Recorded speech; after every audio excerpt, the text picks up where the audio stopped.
आस्था, परंपरा और आधुनिकता अक्सर दूसरे के साथ मिलकर कदम से कदम मिलाती है। लेकिन कई बार यही तीनों किसी नई पहल को लेकर बहस का कारण भी बन जाते हैं और ऐसा ही कुछ हुआ है केरल में।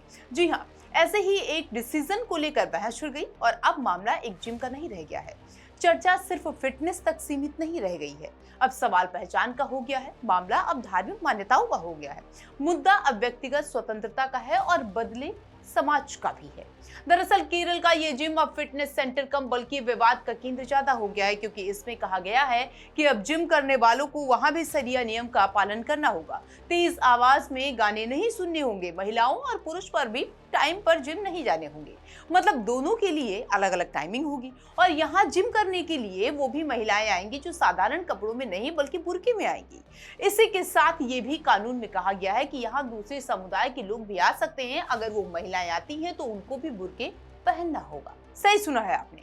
केरल के एक फिटनेस सेंटर में करता धरता नमाज मुथूटी ने जब सोशल मीडिया पर अपने जिम का प्रचार करते हुए उसे इस्लामिक फ्रेंडली बताया तो शायद उन्होंने अंदाजा भी नहीं लगाया होगा कि ये वीडियो कुछ ही घंटों में राष्ट्रीय बहस का विषय बन जाएगा। सोशल मीडिया पर जारी करती हुई इस वीडियो में नवाज बताते हैं कि जो अपनी धार्मिक मान्यताओं और कल्चरल वैल्यू के साथ समझौता किए बिना फिटनेस को अपनाना चाहते हैं, उनके लिए सही जगह है।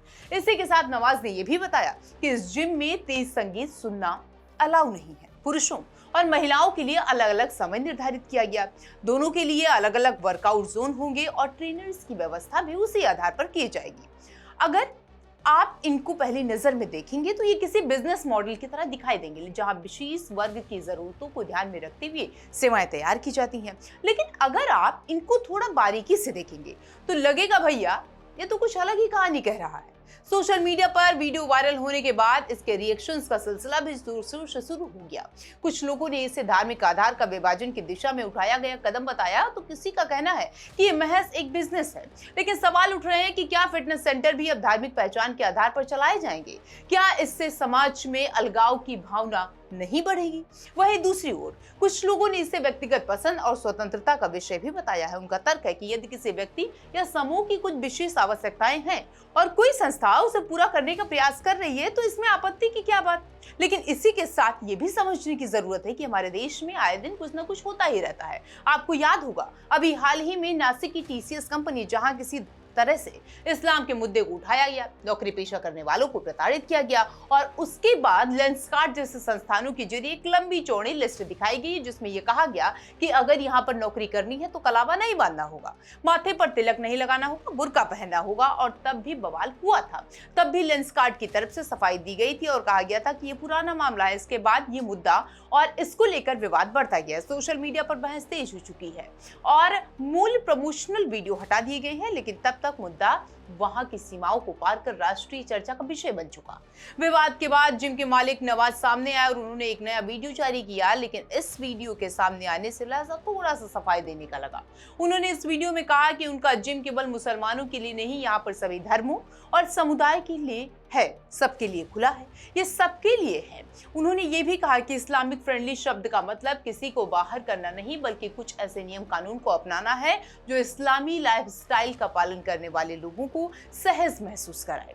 नवाज का ये भी कहना है कि समाज में ऐसे बहुत सारे लोग हैं जो फिटनेस अपनाना चाहते हैं लेकिन पारंपरिक जिम के माहौल में खुद को सहज महसूस नहीं करते हैं। कुछ लोगों को तेज संगीत पसंद नहीं होता है, कुछ महिलाएं पुरुषों के साथ मिक्स इन्वॉल्वमेंट में व्यायाम करने से बचती हैं, कुछ परिवार धार्मिक कारणों से ऐसी जगहों पर जाने में संकोच करते हैं। उनके अनुसार ये पहल उन्हीं लोगों को ध्यान में रखकर की गई है अब जब फिटनेस सुविधाओं का लाभ नहीं उठा पा रहे थे।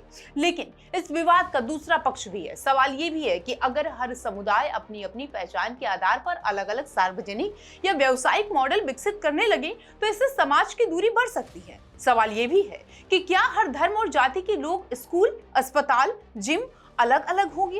और अगर ऐसे चला तो हमारा देश जो ये कहता है कि हम सबके लिए बराबर है, वो हो पाएगा? समर्थकों का तर्क बिल्कुल अलग है। उनका कहना है कि दुनिया भर में अलग अलग जरूरतों के अनुसार सेवाएं उपलब्ध कराई जाती हैं। महिलाओं के लिए विशेष जिम, वरिष्ठ नागरिकों के लिए विशेष फिटनेस सेंटर, बच्चों के लिए अलग प्रशिक्षण केंद्र और यहाँ तक कि विशेष स्वास्थ्य परिस्थितियों वाले लोगों के लिए अलग फिटनेस कार्यक्रम मौजूद होते हैं।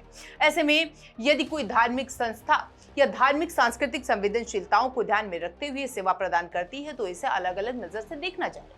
दरअसल ये विवाद केवल अब केरल का नहीं रह गया है, ये उस बड़े सवाल से जुड़ा हुआ है, आधुनिक समाज में व्यक्तिगत पहचान और सार्वजनिक जीवन के बीच संतुलन कैसे बना पाएगा। एक और वैश्वीकरण और आधुनिक जीवन शैली है जो लोगों को समान अवसर और साझा स्थानों की ओर ले जाती है। दूसरी ओर धार्मिक, सांस्कृतिक और व्यक्तिगत मान्यताएं हैं जिन्हें लोग अपने जीवन का महत्वपूर्ण हिस्सा मानते हैं। जब ये दोनों धाराएं एक दूसरे से मिलती हैं तो कई बार नए प्रयोग सामने आते हैं और उनके साथ बहस भी शुरू हो जाती है।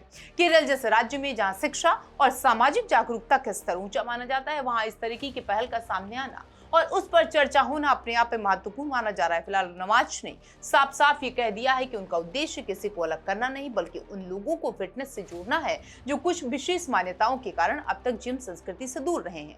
लेकिन इसके बावजूद बहस थमी नहीं है। इस पूरे घटनाक्रम ने एक बार फिर ये जरूर साबित कर दिया है कि आज के भारत में फिटनेस, व्यवसाय और आस्था जैसे विषय अब केवल व्यक्तिगत नहीं रह गए हैं, वो सामाजिक विमर्श का हिस्सा बन चुके हैं। केरल में शुरू हुई कहानी अब केवल एक जिम की नहीं रही है, ये उस बदलते भारत की कहानी है जहां पहचान, सुविधा, स्वतंत्रता और सामाजिक समरसता के बीच में संतुलन तलाशने की कोशिश लगातार की जा रही है। और शायद यही वजह है कि अब साधारण सा फिटनेस सेंटर आज पूरे देश में चर्चा और बहस का केंद्र बन गया।